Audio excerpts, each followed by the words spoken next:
இப்போது நான் தனித்திருப்பதால் எனது முகக்கவசத்தை அகற்றியுள்ளேன். கொரோனா தொற்றிலிருந்து உங்களையும் உங்களை சுற்றியுள்ளவரையும் பாதுகாக்க நீங்களும் சுகாதார நடைமுறைகளை பின்பற்றுவதுடன் முகக்கவசத்தையும் அணிந்திருங்கள். டான் தமிழொலியின் பிரதான செய்திகளுடன் நான் குணம் துஷ்யந்தன். முதலில் தலைப்புச் செய்திகள். டயகம சிறுமியின் சடலம் இன்று நுவரெலியா டயகம மேற்கு தோட்ட புதைகுழியிலிருந்து தோண்டி எடுப்பு. எதிர்வரும் 2ஆம் தேதி முதல் அனைத்து அரசு ஊழியர்களும் வழமை போன்று கடமைக்கு திரும்ப வேண்டும் என அரசாங்கம் அறிவிப்பு. நாட்டில் மேலும் 1635 கொரோனா தொற்றாளர்கள் அடையாளம். ரத்னபுரியில் மற்றுமொரு நீல ரத்தினக்கல் கண்டுபிடிப்பு. ரிசாத் குற்றவாளி என நீதிமன்றம் நிரூபித்தால் அவரை கட்சியிலிருந்து நீக்க தயார் என ஐக்கிய மக்கள் சக்தி தெரிவிப்பு. ஆப்கானிஸ்தான் விவகாரங்களில் சீனாவின் ஈடுபாடு நேர்மறையானதாக இருப்பதற்கு வாய்ப்புள்ளதாக அமெரிக்கா தெரிவிப்பு. தொடர்பது முதன்மைச் செய்தி. அனுசரணை. ஸ்ரீலங்கா இன்சூரன்ஸ் ஆயுள் காப்புறுதி உரிமையாளர்களுக்கு 8600 மில்லியன் ரூபாய் பெறுமதியான நிகரற்ற ஆயுள் காப்புறுதி போனஸ். கொழும்பில் நாடாளுமன்ற உறுப்பினர் ரிசாத் பதுயினின் வீட்டில் தொழிலுக்கு அமர்த்தப்பட்ட நிலையில் தீக்காயங்களுக்கு உள்ளாகி உயிரிழந்த சிறுமியின் சடலம் இன்று தோண்டி எடுக்கப்பட்டுள்ளது. கொழும்பில் நாடாளுமன்ற உறுப்பினர் ரிசாத் பதுயினின் வீட்டில் தொழிலுக்கு அமர்த்தப்பட்ட நிலையில் தீக்காயங்களுக்கு உள்ளாகி உயிரிழந்த சிறுமியின் சடலம் இன்று நுவரெலியா டயகம மேற்கு தோட்ட புதைக்குழியிலிருந்து தோண்டி எடுக்கப்பட்டுள்ளது. முன்னாள் அமைச்சரும் நாடாளுமன்ற உறுப்பினருமான ரிசாத் பதுயினின் கொழும்பு வீட்டில் தொழிலுக்கு அமர்த்தப்பட்ட நுவரெலியா டயகம மேற்கு தோட்ட சிறுமியான ஜூட்குமார் கிசாலினி தீக்காயங்களுக்கு உள்ளான நிலையில் கொழும்பு வைத்தியசாலையில் சிகிச்சை பெற்று வந்த நிலையில் கடந்த 15ஆம் தேதி உயிரிழந்தார். இந்த சிறுமியின் உயிரிழப்பு இன்றும் பல்வேறு சந்தேகங்களை ஏற்படுத்தியுள்ளது. சிறுமியின் இறப்புக்கு பின்னர் அவரது உடல் கொழும்பு வைத்தியசாலையில் பிரேத பரிசோதனைக்கு உட்படுத்தப்பட்டு சவப்பட்டி முற்றாக மூடப்பட்ட நிலையில் சிறுமியின் பெற்றோருக்கு கையளிக்கப்பட்டது. அதனை அடுத்து சிறுமியின் உயிரிழப்பு தொடர்பில் எழுந்த சந்தேகம் காரணமாக இன்றும் நாட்டில் பல பாகங்களிலும் போராட்டம் முன்னெடுக்கப்பட்டு வருகின்றது. இந்த சிறுமி நாடாளுமன்ற உறுப்பினர் ரிசாட்டின் வீட்டில் எவ்வாறெல்லாம் வழிநடத்தப்பட்டார், துன்புறுத்தப்பட்டார் என்பது தொடர்பில் மாத்திரமன்றி வன்புணர்வு என பல்வேறு விடயங்கள் வெளியாகியுள்ளன. இந்த நிலையில் சிறுவர் அமைப்புகள், அதிகார சபைகள், மனித உரிமை மீறல் ஸ்தாபனங்கள், பொது அமைப்புகள் ஆகியவற்றின் பிரதிநிதிகள் மற்றும் அரசியல்வாதிகள் தொடர்ச்சியாக குரல் எழுப்பி வருகின்றனர். அதன் காரணமாக சந்தேகத்தின் பேரில் பலர் விசாரணைக்கு உட்படுத்தப்பட்டு கைது நடவடிக்கைகளும் முன்னெடுக்கப்பட்டு வழக்கு தொடரப்பட்டுள்ளது. சிறுமியின் பெற்றோர் அண்மையில் சிறுவர் உரிமை பாதுகாப்பு அதிகார சபை மற்றும் மனித உரிமை மீறல் அமைப்பிடம் சிறுமியின் மரணம் தொடர்பில் சந்தேகத்தை வெளியிட்டிருந்தனர். அதன் அடிப்படையில் தனது மகளின் பிரேத பரிசோதனையில் சந்தேகம் ஏற்பட்டுள்ளதனால் மீண்டும் சடலத்தை தோண்டி மீண்டும் ஒரு பிரேத பரிசோதனையை சட்ட ரீதியாக முன்னெடுக்க வேண்டும் என முறையிட்டிருந்தனர். அதற்கமைய கொழும்பில் சிறுவர் பாதுகாப்பு அதிகார சபையினர் மற்றும் மனித உரிமை மீறல் அமைப்பினர் நீதிமன்றத்தை நாடி சிறுமியின் உடலை 2வது முறையாக பரிசோதனைக்கு உட்படுத்த நீதிமன்ற உத்தரவு பெறப்பட்டது. அதனால் சிறுமியின் உடல் புதைக்கப்பட்ட டயகம மேற்கு தோட்ட புதைகுழிக்கு கடந்த சில நாட்களாக பலத்த போலீஸ் பாதுகாப்பு வழங்கப்பட்டது. சிறுமி மரணம் தொடர்பில் விசரமாக விசாரணை செய்ய கொழும்பிலிருந்து விசேட பரிசோதனை குழு ஒன்றும் டயகமாவுக்கு அனுப்பி வைக்கப்பட்டு விசாரணைகள் முன்னெடுக்கப்பட்டது. இந்த நிலையில் இன்று நுவரெலியாவுக்கு சென்ற சிறுவர் பாதுகாப்பு அதிகார சபையினர் நுவரெலியா நீதவான் நீதிமன்ற நீதவான் திருமதி லூசாகா குமாரி ஜெயரட்னவிடம் சிறுமி கிசாலினியின் சடலத்தை தோண்டி அதை உடல் கூற்று பரிசோதனைக்காக கண்டி பேராதனை வைத்தியசாலைக்கு அனுப்ப அனுமதி கோரியிருந்தனர். அதற்கமைய நீதவான் லூசாகா குமாரி ஜெயரட்ன அனுமதி வழங்கியதுடன் தனது முன்னிலையில் கொழும்பிலிருந்து அழைக்கப்பட்ட சட்ட வைத்தியர் ஒருவர், கண்டியிலிருந்து அழைக்கப்பட்ட சட்ட வைத்தியர்கள் 2 உட்பட நீதிமன்ற பதிவாளர்கள் மற்றும் போலீஸ் அதிகாரிகள் உள்ளிட்ட குழு மத்தியில் தோண்டப்படும் என அறிவித்தார். அதன் அடிப்படையில் டயகம பிரதேசத்துக்கு இன்று காலை சென்ற குழுவினர் காலை 9 மணியளவில் புதைக்குழி தோண்டும் பணியை ஆரம்பித்தனர். படிப்படியாக முன்னெடுக்கப்பட்ட இந்த பணியின் போது அங்கு புதைக்குழி மண் பரிசோதிக்கப்பட்டது. இதன்போது கொரோனா சுகாதார வழிமுறைகளுக்கு அமைய நடவடிக்கைகள் முன்னெடுக்கப்பட்டன. மழை பெய்தால் பாதுகாப்பாக இருக்க மயானத்தில் புதைக்குழிக்கு கூடாரம் அமைக்கப்பட்டது. சடலமடங்கிய பேழை இன்று நண்பகல் 12 மணிக்கு பாதுகாப்பாக குழியிலிருந்து எடுக்கப்பட்டது. அங்கு போடப்பட்டிருந்த மேசையில் சடலம் வைக்கப்பட்டு சவப்பேழை கதவு அகற்றப்பட்டு சடலம் அடையாளம் காணப்பட்டது. சடலத்தை அடையாளம் காட்ட விடுக்கப்பட்ட நீதிமன்ற அழைப்புக்கு அமைய சிறுமியின் தாய், தந்தை உள்ளிட்ட உறவினர்கள் அங்கு சென்று நீதவான் முன்னிலையில் சடலத்தை அடையாளம் காட்டியுள்ளனர். உறவினர்களின் கண்களில் நீர் கொட்டினாலும் சிறுமியின் தாய் கதறி அழுவதற்கு முடியாமல் இருந்தார். உனக்கு நீதி கிடைக்கும், அதுவரை அழமாட்டேன் என தமிழ் மற்றும் சிங்கள மொழியில் கிசாலினியின் தாய் ஆக்ரோஷமாக தெரிவித்திருந்தார். இவ்வாறான நிலையில் சடலம் போலீஸ் பாதுகாப்புடன் வாகனத்தில் கண்டி பேராதனை வைத்தியசாலைக்கு கொண்டு செல்லப்பட்டது.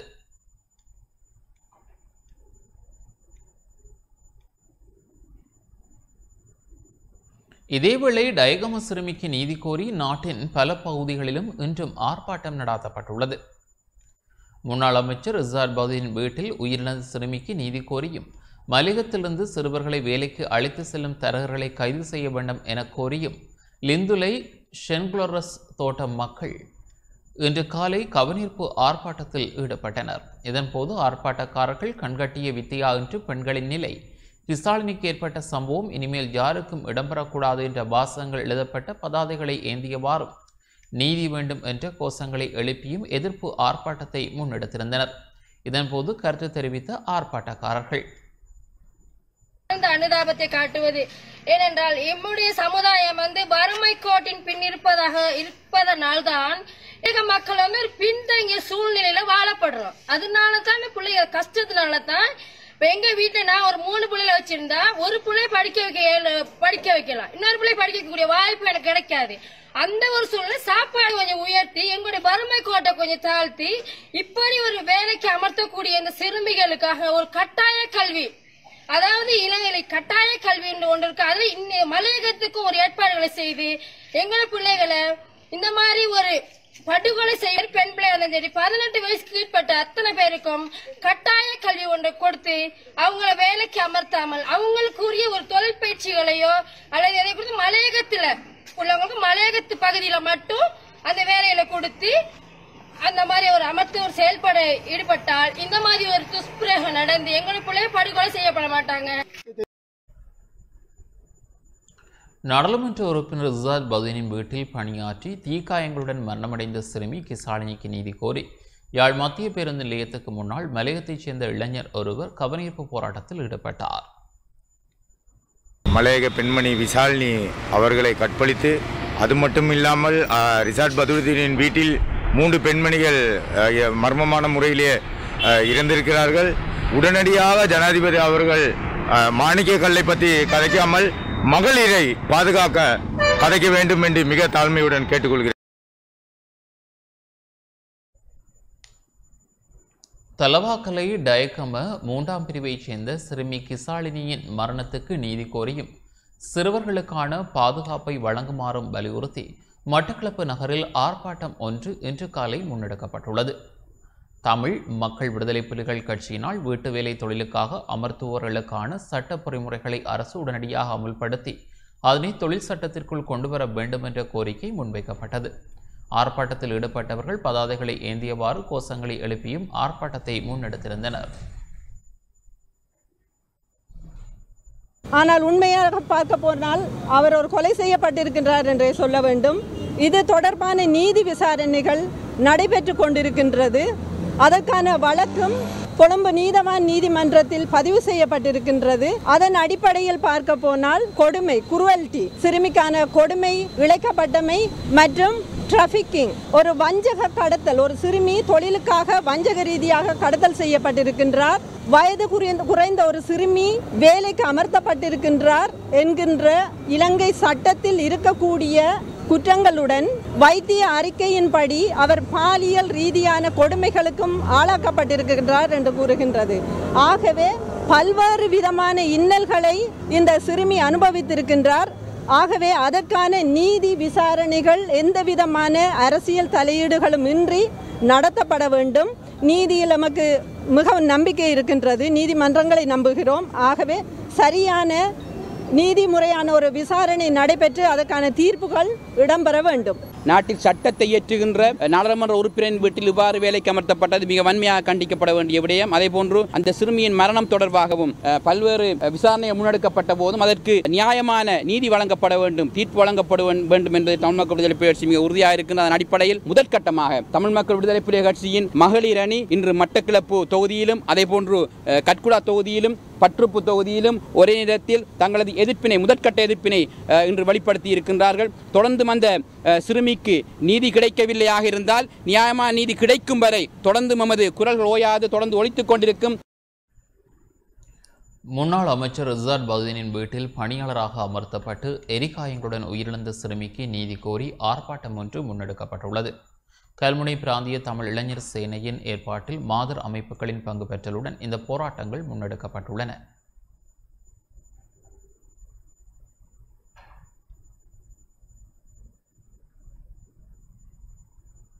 கல்குடா மகளிர் அணி மற்றும் பொது அமைப்புகள் ஒன்றிணைந்து வாழைச்சேனை போலீஸ் நிலையத்துக்கு முன்னால் உள்ள வீதி சுற்று வட்டத்தில் இன்று கவனீர்ப்பு ஆர்ப்பாட்டத்தில் ஈடுபட்டிருந்தனர். மட்டக்களப்பு போலீஸ் நிலையத்துக்கு முன்னால் உள்ள வீதி சுற்று வட்டத்தில் நூற்றுக்கணக்கான பெண்கள் உட்பட பலர் ஒன்றிணைந்து கிசாலினிக்கு நீதி வேண்டும், சிறுவர் பாதுகாப்பை உறுதிப்படுத்தும், மக்கள் பிரதிநிதி சிறுமியை சீரழிப்பதா போன்ற வாசகங்கள் எழுதப்பட்ட பதாதைகளை ஏந்தியிருந்தனர். இதேவேளை தமிழ் மக்கள் விடுதலை புலிகள் கட்சியின் மகளிர் அமைப்பு கிசாலினியின் மரணத்துக்கு நியாயம் வேண்டி மட்டக்களப்பு நகர், கல்குடா, பட்டிருப்பு ஆகிய பிரதேசங்களில் இன்று ஒரே நேரத்தில் இந்த கவனீர்ப்பு ஆர்ப்பாட்டத்துக்கான ஏற்பாடுகளை செய்திருந்தனர்.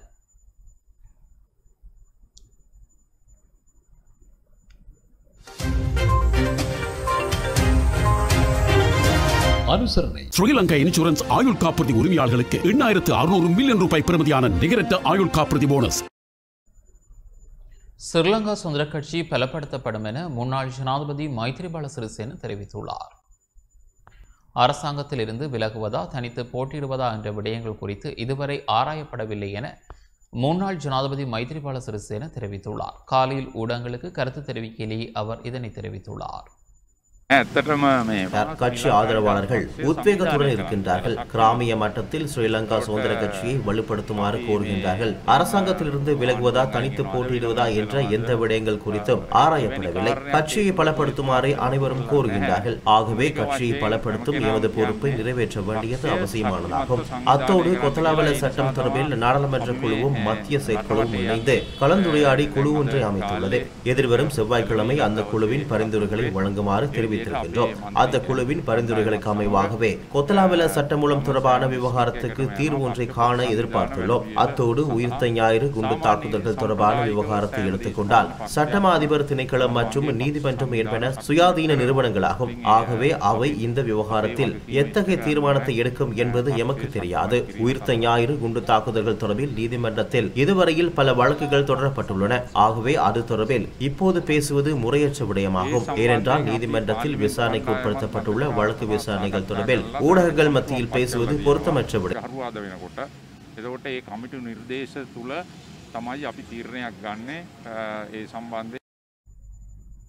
எதிர்வரும் 2ஆம் தேதி முதல் அனைத்து அரசு ஊழியர்களும் வழமை போன்று கடமைக்கு திரும்ப வேண்டும் என அரசாங்கம் அறிவித்துள்ளது. எதிர்வரும் 2ஆம் தேதி திங்கட்கிழமை முதல் அனைத்து அரசு ஊழியர்களையும் வழமை போன்று கடமைகளுக்கு அழைக்க நடவடிக்கை எடுக்குமாறு ஜனாதிபதியின் செயலாளர் பி ஜெயசுந்தர அறிவித்துள்ளார். இன்று ஜனாதிபதி ஊடக பிரிவினால் ஊடகங்களுக்கு அனுப்பி வைக்கப்பட்டுள்ள அறிக்கையில் இந்த விடயம் வலியுறுத்தப்பட்டுள்ளது. அனைத்து மாவட்டங்களையும் உள்ளடக்கிய வகையில் தடுப்பூசி ஏற்றப்பட வேண்டிய மக்கள் தொகையில் அதிக சதவீத மாணவர்களுக்கு இதுவரையில் தடுப்பூசிகள் ஏற்றப்பட்டுள்ளன. பெரும்பான்மையான அரசு ஊழியர்களுக்கும் தடுப்பூசிகள் ஏற்றப்பட்டுள்ளமையால் அரசு சேவைகளை வழமை போன்று முன்னெடுப்பதற்கு முன்னுரிமை அளிக்க வேண்டியுள்ளது. எனவே கொரோனா சுகாதார பாதுகாப்பு வழிகாட்டல்களின் கீழ் எதிர்வரும் 2ஆம் தேதி திங்கட்கிழமை முதல் அனைத்து அரசு ஊழியர்களையும் வழமை போன்ற கடமைகளுக்கு அழைக்க நடவடிக்கை எடுக்குமாறு ஜனாதிபதியின் செயலாளர் பி ஜெயசுந்தரவினால் அரசு சேவைகள், மாகாண சபைகள், உள்ளூராட்சி அமைச்சின் செயலாளர் ஜே ரட்னசிறிக்கு அறிவிக்கப்பட்டுள்ளது. கொரோனா தொற்று பரவலை கட்டுப்படுத்துவதை இலகுபடுத்தும் நோக்குடன் மட்டுப்படுத்தப்பட்ட பணிக்குழாமினரை சுழற்சி முறையில் சேவைக்கு அழைத்தல் மற்றும் வீடுகளில் இருந்தவாறு சேவைகளை மேற்கொள்ளல் தொடர்பில் வெளியிடப்பட்டுள்ள அனைத்து சுற்றுநிபங்களையும் ரத்து செய்யுமாறு ஜனாதிபதியின் செயலாளர் அறிவித்துள்ளார்.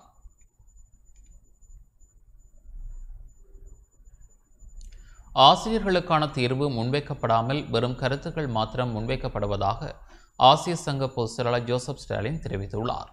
அதிபர் ஆசிரியர்களின் சம்பள பிரச்சினைக்கான தீர்வு கிடைக்கப்பெறும் வரை ஆர்ப்பாட்டங்கள் தொடரும் என அகில இலங்கை ஆசிய சங்கத்தின் பொதுச் செயலாளர் ஜோசப் ஸ்டாலின் தெரிவித்துள்ளார். கொழும்பில் இன்று இடம்பெற்ற ஊடகவியலாளர் சந்திப்பின் போது அவர் இதனை தெரிவித்துள்ளார். ගුරු සහ විදුහල්පතිවරුන්ගේ වැටු පිෂමතා ඉවත් කිරීම සම්බන්ධයෙන් අදත් දිවයින පුරා උද්ඝෝෂණ ගණනාවක් සංවිධානය කරලා තියෙනවා.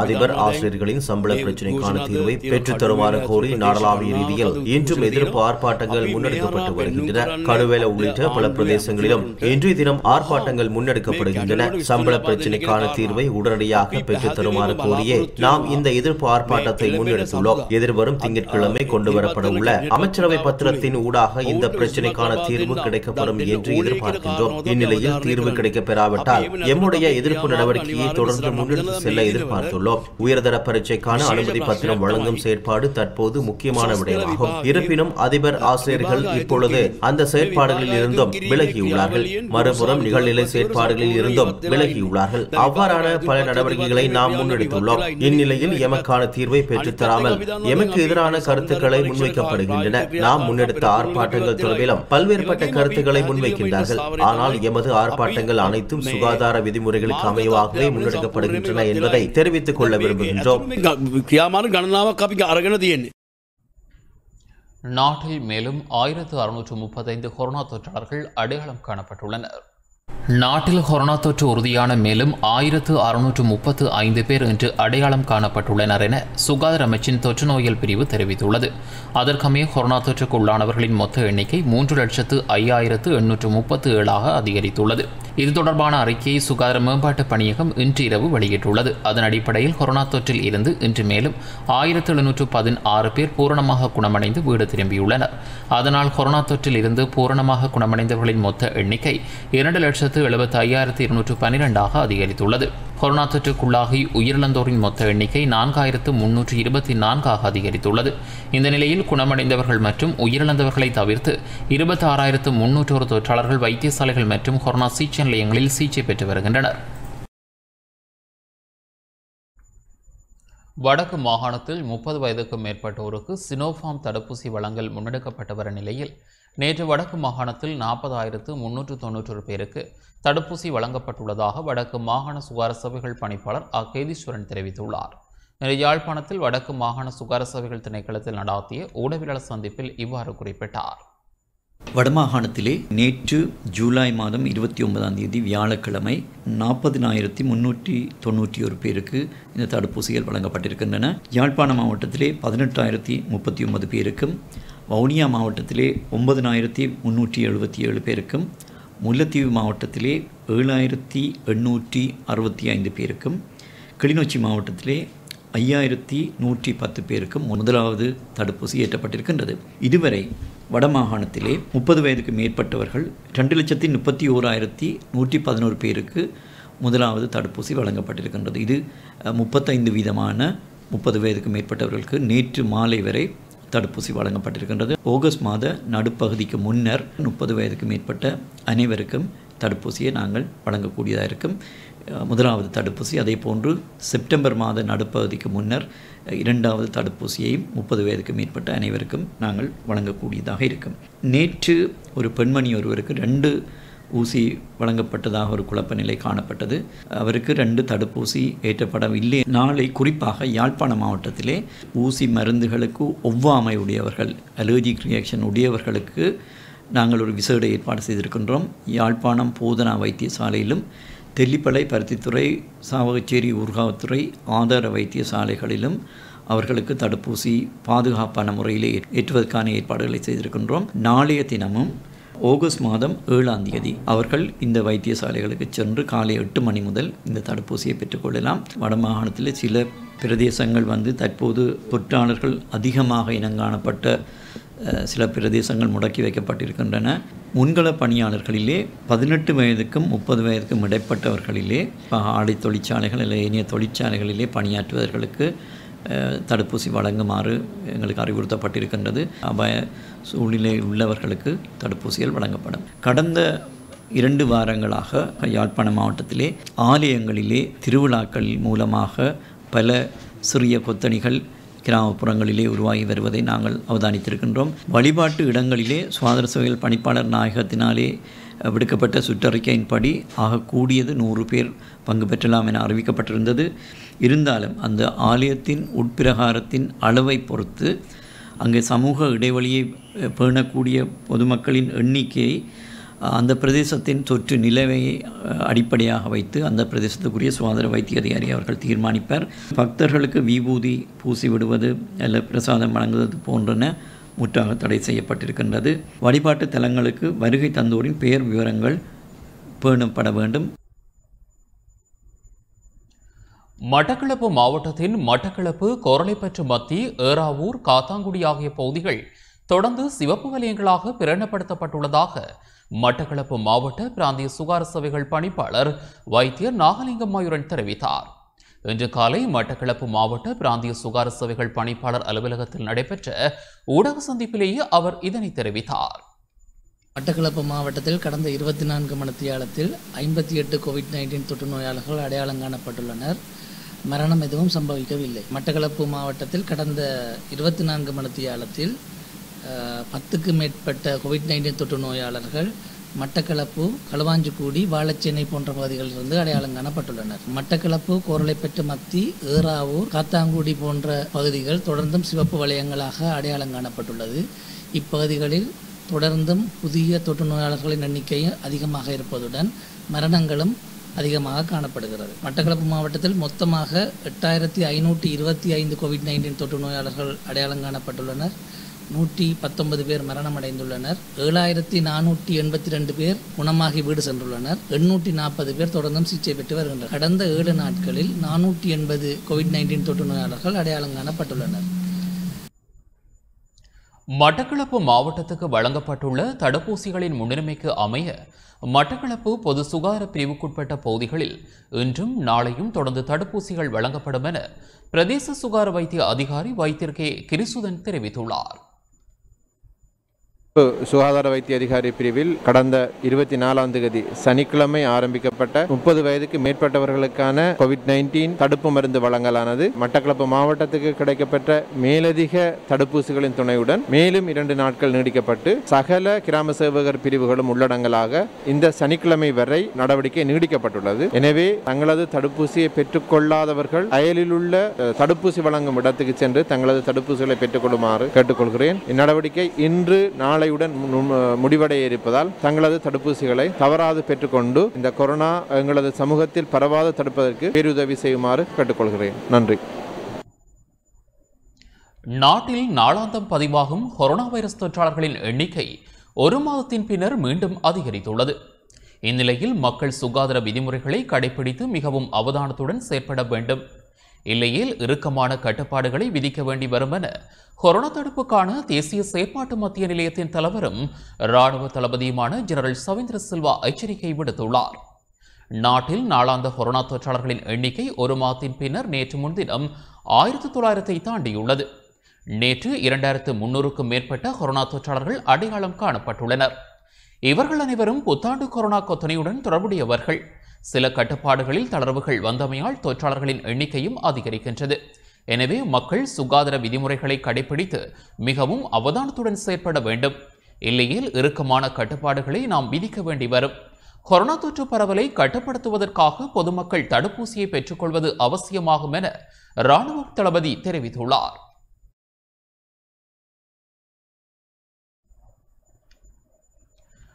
நாட்டில் மேலும் ஒரு பகுதி இன்று அதிகாலை 6 மணி முதல் தனிமைப்படுத்தலிருந்து விடுவிக்கப்பட்டுள்ளதாக கோவிட் பரவலை தடுப்பதற்கான தேசிய செயற்பாட்டு மத்திய நிலையத்தின் தலைவர் இராணுவ தளபதி ஜெனரல் சவேந்திர சில்வா தெரிவித்துள்ளார்.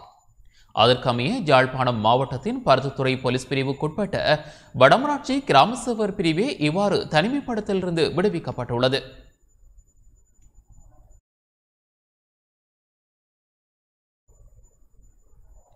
சாய்ந்தமருது பொது சுகாதார வைத்திய அதிகாரி வைத்தியர் அல் அமீன் ரிசாத் அவர்களின் தலைமையில் சாய்ந்தமருது பிரதேச பிரிவு மக்களுக்கு தடுப்பூசிகள் வழங்கப்பட்டன. சாய்ந்தமருது மாவட்ட வைத்தியசாலை, கல்முனை மஹமூத் மகளிர் கல்லூரி, சாய்ந்தமருது அல்கிலால் வித்தியாலயம், சாய்ந்தமருது ABC கிளினிக் சென்டர் போன்ற இடங்களில் பொதுமக்களுக்கான தடுப்பூசி வழங்கப்பட்டது. 30 வயதுக்கு மேற்பட்ட மக்களுக்கு நேற்றும் இன்றும் கோவிட்-19 தடுப்பூசி செலுத்தப்பட்டதுடன் 3000க்கும் மேற்பட்ட மக்களுக்கு தடுப்பூசி வழங்கப்பட்டுள்ளது.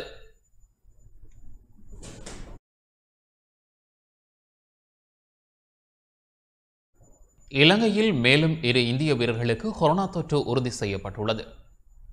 இலங்கையில் உள்ள மேலும் 2 இந்திய வீரர்களுக்கு கோவிட் தொற்று உறுதி செய்யப்பட்டுள்ளது. யுஜ்வேந்திர ஜஹல் மற்றும் கிருணபா ஹவுதம் ஆகிய இருவருக்கே இவ்வாறு தொற்று உறுதி செய்யப்பட்டுள்ளது. நேற்றைய தினம் மேற்கொள்ளப்பட்ட PCR பரிசோதனைகளின் அடிப்படையில் அவர்களுக்கு தொற்று உறுதி செய்யப்பட்டுள்ளது. கிளிநொச்சி பச்சிலைப்பள்ளி பிரதேச சபைக்குட்பட்ட பிரதேசங்களில் சட்டவிரோத மண் அகழ்வு அதிகரித்துள்ளது.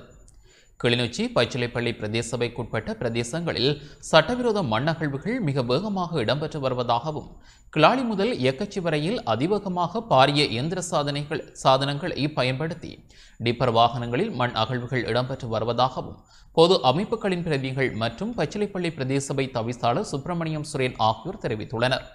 இன்று பச்சிலைப்பள்ளி பிரதேச சபையில் இடம்பெற்ற ஊடக சந்திப்பில் இந்த விடயம் தொடர்பில் கருத்து வெளியிடப்பட்டது.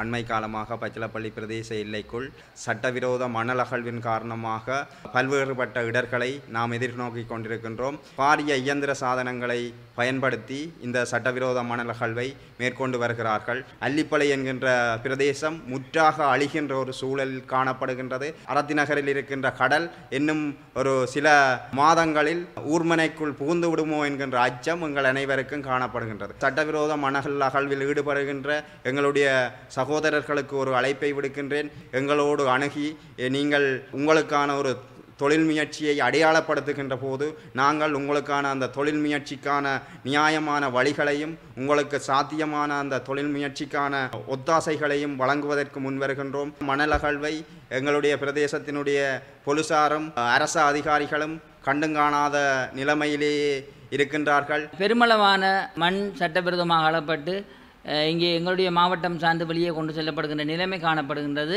பச்சிலைப்பள்ளி பிரதேச செயலர் பிரிவுக்குள் மட்டுமல்லாமல் எங்களுடைய கிளிநொச்சி மாவட்டத்திலும் இந்த சட்டவிரோத மண்ணகழ்வு தொடர்ச்சியாக நடைபெற்று கொண்டு வருகின்றன.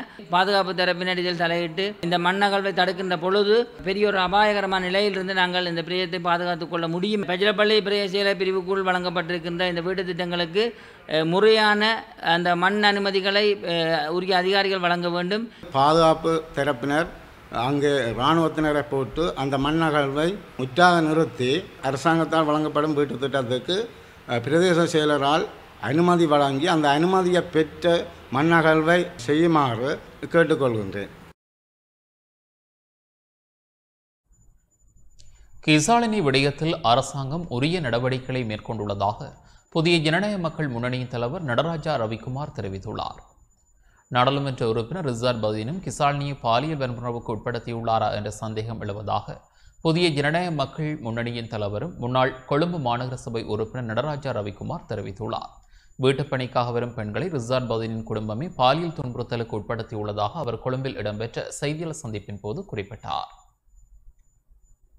இலங்கையில் இருக்கக்கூடிய அனைத்து பிரதேச சபை உள்ளூர் சபை மண்டலங்களிலும் இதே போல் பிரேரணை கொண்டாட வேண்டும். இலங்கையிலே வாழக்கூடிய அனைத்து பிரதேசங்களும் இதுக்கு எதிராக ஒரு ஆர்ப்பாட்டத்தை உண்டாக்க வேண்டும், போராட்டங்கள் நடத்த வேண்டும். அது மாத்திரமல்ல, ரிசார்ட் பதுவுதீன் இந்தியா வீட்டிலே பணிபுரிந்த அந்த பெண்ணுக்கு ரிசார்ட் பதுவுதீனும் அந்த பெண்ணை பாலியல் ரீதியாக துஷ்பிரயோகப்படுத்திருக்கிறாரா என்ற சந்தேகம் இன்று மக்கள் மத்தியில் இருக்கின்றது. அதற்காக கூட இன்று வழக்கு தொடரப்பட்டு ஜெனரல் சொலிசிட்டர் அவர்கள் ரிசார்ட் பதுவுதீனையும் இதற்கு உள்வாங்க வேண்டும் என்று கேட்டுக்கொண்டிருக்கிறார் உயர்நீதிமன்றத்தில். நிச்சயமாக அவரையும் உள்வாங்கி அவர் தன்னுடைய மனைவி வீட்டில் இல்லாத பொழுது இந்த பெண்ணுடன் தகாத உறவு கொண்டாரா என்ற சந்தேகம் இன்று பாரிய அளவில் இருக்கின்றது. ரிசார்ட் பதுவுதீனும் இது குழந்தை, மாற்று கருத்துக்கு இடமே இல்லை. அந்த வழியிலே ரிசார்ட் பதுவுதீனுடைய மனைவி அவர்களுடைய சகோதரர்கள் அவர்களும் விபச்சார குடும்பமா எனக்கு தெரியவில்லை. ஏனென்றால் செய்துவிட்டு நான் இல்லை என்று சொல்ல, அதே போல் ரிசார்டுடைய சகோதர சகோதரிகள் குடும்பம் கூட விபச்சார குடும்பமா எனக்கு தெரியவில்லை. ஏனென்றால் ஒரு பெண்ணை விபச்சாரத்துக்கு உட்பட்ட பொழுது உங்களுடைய சகோதரிக்கு இதே நிலை ஏற்படும். அதனால் ரிசார்டுடைய உறவினர்கள் சகோதர தாத்தாமார்களும் சரி சகோதரிகள் சரி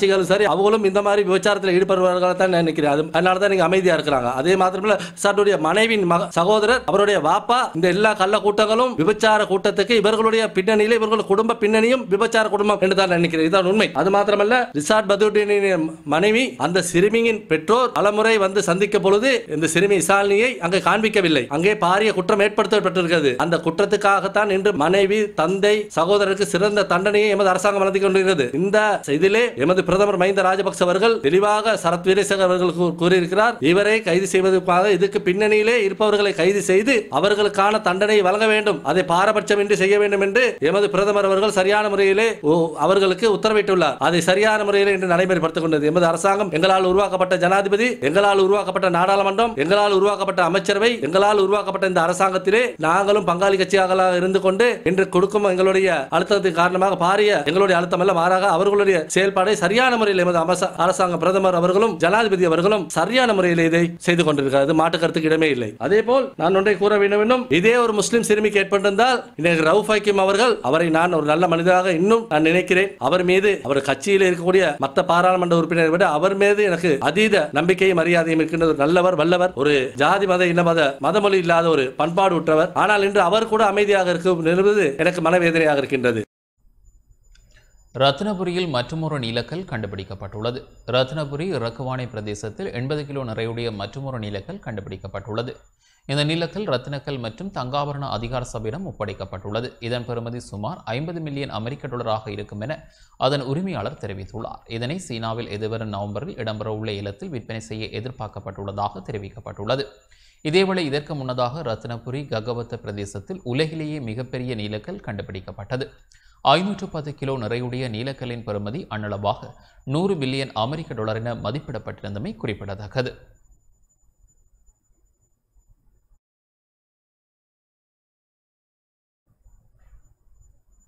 ரிசாத் குற்றவாளி என நீதிமன்றம் நிரூபித்தால் அவரை கட்சியிலிருந்து நீக்க தயார் என ஐக்கிய மக்கள் சக்தி நாடாளுமன்ற உறுப்பினர் டாக்டர் அபுகாமி தெரிவித்துள்ளார். பாராளுமன்ற உறுப்பினர் ரிசாத் பதுதீன் குற்றவாளி என நீதிமன்றத்தால் நிரூபிக்கப்படும் பட்சத்தில் அவரை தாம் கட்சியிலிருந்து முழுமையாக நீக்க தயாராக உள்ளதாக ஐக்கிய மக்கள் சக்தியின் பாராளுமன்ற உறுப்பினர் டாக்டர் அபுகாமி தெரிவித்துள்ளார். கொழும்பில் இன்று இடம்பெற்ற ஊடகவியலாளர் சந்திப்பின் போதே அவர் இதனை தெரிவித்துள்ளார்.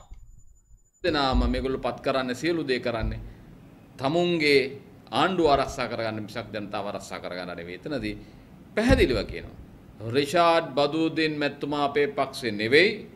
එතුමා අපේ පක්ෂෙත් එක්ක நாடாளுமன்ற உறுப்பினர் ரிஷாட் பதுதீன் ஐக்கிய மக்கள் சக்தியின் பொருளாளர் அல்ல, மாறாக ஹர்ஷினி சில்வாவே எம்முடைய கட்சியின் பொருளாளர் ஆவார். அரசாங்கம் எம்முடைய கட்சிக்கு சேறு பூசும் நடவடிக்கையை முன்னெடுத்துள்ளது. நீதிமன்றத்தில் அவர் குற்றவாளி என நிரூபிக்கப்படும் பட்சத்தில் நாம் அவரை அடுத்த நிமிடமே முழுமையாக நீக்குவோம். அவர் எம்முடைய கட்சியின் தலைவரா, உபதலைவரா அல்லது செயலாளரா என்று பார்க்க மாட்டோம். எமது கட்சியில் ஒழுக்கம் ஒன்று உள்ளது. இந்நிலையில் ரிஷாட் தரப்பினர் எம்முடைய கட்சியில் தேர்தலில் போட்டியிட்ட பின்னர் 20வது திருத்தத்தில் அரசாங்கத்தின் சார்பில் வாக்களித்த தருணமே அவர்கள் எமது கட்சியிலிருந்து விலக்கப்பட்டுள்ளார்கள். மேலும் உயிர்த்த ஞாயிறு தாக்குதலுக்கான நீதி இன்னமும் கிடைக்கப்பெறவில்லை. அரசாங்கம் அதனை மூடி மறைக்கும் நடவடிக்கையிலேயே முன்னெடுத்து வருகின்றது. இந்நிலையில் உயிர்த்த ஞாயிறு தாக்குதல்கள் தொடர்பில் விசாரணைகளை முன்னெடுக்க நாம் விசாரணை ஆணைக்குழு ஒன்றை நிறுவியிருந்தோம். அந்த விசாரணை ஆணைக்குழுவில் பரிந்துரைகளோடு நாம் வீதிக்கு இறங்க தயாராக உள்ளோம். ஏனென்றால் தினமும் பொய்களை கூறி ஆட்சியை கொண்டு நடத்த முடியாது என்று கூறிக்கொள்ள விரும்புகின்றோம். அத்தோடு இதற்கான தண்டனை நிச்சயமாக கிடைத்தே தீரும். ஏனென்றால் நாம் கத்தோலிக்கர் என்ற வகையில் எமது மதத்தை பொறுத்தவரை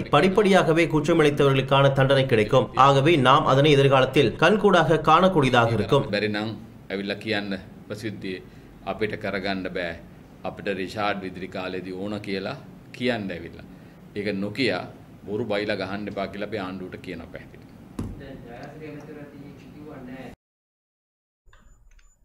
லஞ்ச ஊழல் வழக்குகளில் இருந்து முன்னாள் பிரதி அமைச்சர் சரண குணவர்த்தன விடுதலை செய்யப்பட்டுள்ளார். லஞ்ச ஊழல் திணைக்களத்தினால் தாக்கல் செய்யப்பட்ட அனைத்து வழக்குகளிலிருந்தும் முன்னாள் பிரதி அமைச்சர் சரண குணவர்த்தன விடுதலை செய்யப்பட்டுள்ளதாக தெரிவிக்கப்படுகின்றது. அவருக்கு எதிராக தாக்கல் செய்யப்பட்டிருந்த 8 வழக்குகளிலிருந்தும் அவரை விடுதலை செய்ய கொழும்பு பிரதான நீதவான் உத்தரவிட்டுள்ளார். குறித்த வழக்கு இன்று கொழும்பு பிரதான நீதவான் முன்னிலையில் விசாரணைக்கு எடுத்துக் கொள்ளப்பட்டது. குறித்த வழக்கை தாக்கல் செய்த சந்தர்ப்பத்தில் லஞ்ச ஊழல் ஆணைக்குழுவின் பணிப்பாளர்கள் 3 உரிய ஆவணங்களை முன்வைக்காத காரணத்தினால் குறித்த வழக்கை தொடர்ந்து முன்னெடுத்து செல்வது கடினமான விடயம் என லஞ்ச ஊழல் ஆணைக்குழு சார்பில் ஆஜரான அதன் உதவி பணிப்பாளர் அஷித ஆண்டனி நீதிமன்றத்திடம் தெரிவித்துள்ளார். அவ்வாறு வழக்கை தொடர்ந்து நடத்தி செல்வது கடினமாயின் பிரதிவாதியை விடுதலை செய்யுமாறு சரண குணவர்த்தன சார்பில் ஆஜரான சட்டத்தரணி நீதிமன்றத்திடம் தெரிவித்துள்ளார். குறித்த விடயங்கள் தொடர்பில் ஆராய்ந்த நீதிபதி லஞ்ச ஊழல் திணைக்களத்தினால் தாக்கல் செய்யப்பட்டுள்ள 8 வழக்குகளிலிருந்து பிரதிவாதியான சரண குணவர்த்தனையை விடுதலை செய்யுமாறு உத்தரவிட்டுள்ளார். யாழ்ப்பாண பல்கலைக்கழக நுண்கலைத்துறை விரிவுரையாளர் கண்ணதாசன் அனைத்து வழக்கிலிருந்தும் விடுதலை செய்யப்பட்டுள்ளார். தமிழக விடுதலை புலிகள் அமைப்புக்கு கட்டாய ஆட்சேர்ப்பில் ஈடுபட்டார் என்ற வழக்கில் இருந்து யாழ்ப்பாண பல்கலைக்கழக நுண்கலைத்துறை விரிவுரையாளர் கண்ணதாசன் வவுனியா மேல் நீதிமன்றினால் இன்று முழுமையாக விடுதலை செய்யப்பட்டுள்ளார்.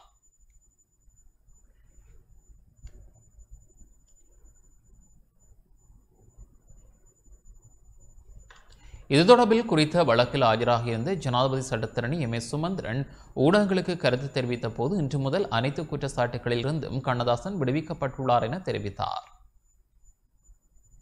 கண்ணதாஸ் அவர்களுடைய வழக்கு இன்றைக்கு வவுனியா மேல் நீதிமன்றத்திலே விசாரணைக்கு எடுத்துக்கொள்ளப்பட்டது. ஏற்கனவே வவுனியா மேல் நீதிமன்றம் குற்றவாளியாக கண்டு ஆயுள் சிறை தண்டனை அவருக்கு கொடுக்கப்பட்டிருந்தது அவருக்கு தெரிந்த விஷயம். அந்த தண்டனை தீர்ப்புக்கு எதிராக மேன்முறையீட்டு நீதிமன்றத்திலே மேன்முறையீடு ஒன்று செய்திருந்தோம். அந்த மேன்முறையீட்டிலே சென்ற வருடம் ஜூலை மாதம் ஏற்கனவே கொடுக்கப்பட்ட அந்த தீர்ப்பு தவறானதென்று அந்த தீர்ப்பு தண்டனையும் புறமொதுக்கப்பட்டன. ஆனாலும் சட்டமா அதிபர் ஒரு மீள் விசாரணை நடத்துவதற்கான தன்னுடைய உரித்தை அந்த மேன்முறையீட்டிலே நீதிமன்றத்திலே தக்க வைத்திருந்தார். ஆதலால் அந்த தீர்ப்பு புறமொதுக்கப்பட்ட பிறகு திரு கண்ணதாசன் திரும்பவும் தன்னுடைய உத்தியோகத்தை பெற்று அவர் உத்தியோகம் செய்து கொண்டிருந்தாலும் திரும்பவும் அந்த வழக்கை விசாரிப்பதற்கென்று இன்றைக்கு நீதிமன்றத்திலே அது எடுத்துக்கொள்ளப்பட்டது. அந்த வேளையிலே அரசு தரப்பு அவருக்கு எதிரான குற்றச்சாட்டு குற்றப்பகர்வு பத்திரிகையை திருத்துவதற்கு நீதிமன்ற அனுமதியை கோரியிருந்தார்கள். அப்படியாக இந்த வேளையிலே ஒரு மீள் விளக்கத்துக்கு மட்டும் தங்களுடைய உரித்தை தக்க வைத்த சட்டமா அதிபர் வேறொரு குற்றத்துக்காக அவரை விசாரிக்க முடியாது என்று சட்டவாதத்தை நாங்கள் முன்வைத்தோம். எங்களுடைய ஆட்சேபனைகளை தெரிவித்திருந்தோம். இருதரப்பினருடைய சட்ட வாதங்களை செவிமடுத்த கனம் நீதிபதி அப்படியாக குற்றப்பகர்வு பத்திரத்தை திருத்த முடியாது என்று உத்தரவிட்டார். அந்த உத்தரவு கொடுக்கப்பட்டவுடனே அரசு தரப்பு இதற்கு மேல் அவர் மீது எந்த சாட்சியங்களையும் தாங்கள் முன்வைப்பதற்கு தங்களிடத்திலே சாட்சியம் இல்லை, வழக்கை இதோடு நிறுத்திக் கொள்ளுகிறோம் என்று அறிவித்ததன் பேரிலே நீதிபதி அவரை அத்தனை குற்றச்சாட்டுகளிலேயும் இருந்து விடுவித்து கட்டளையிட்டிருக்கிறார். இன்றிலிருந்து அவர் முற்றுமுழுதாக அவர் மீது குற்றம் சாட்டப்பட்ட குற்றங்களிலே இருந்து விடுவிக்கப்பட்டிருக்கிறார். இத்துடன் இந்த செய்திகள் நிறைவு பெறுகின்றன. மீண்டும் நாளை பிரதான செய்திகளை எதிர்பாருங்கள். வணக்கம்.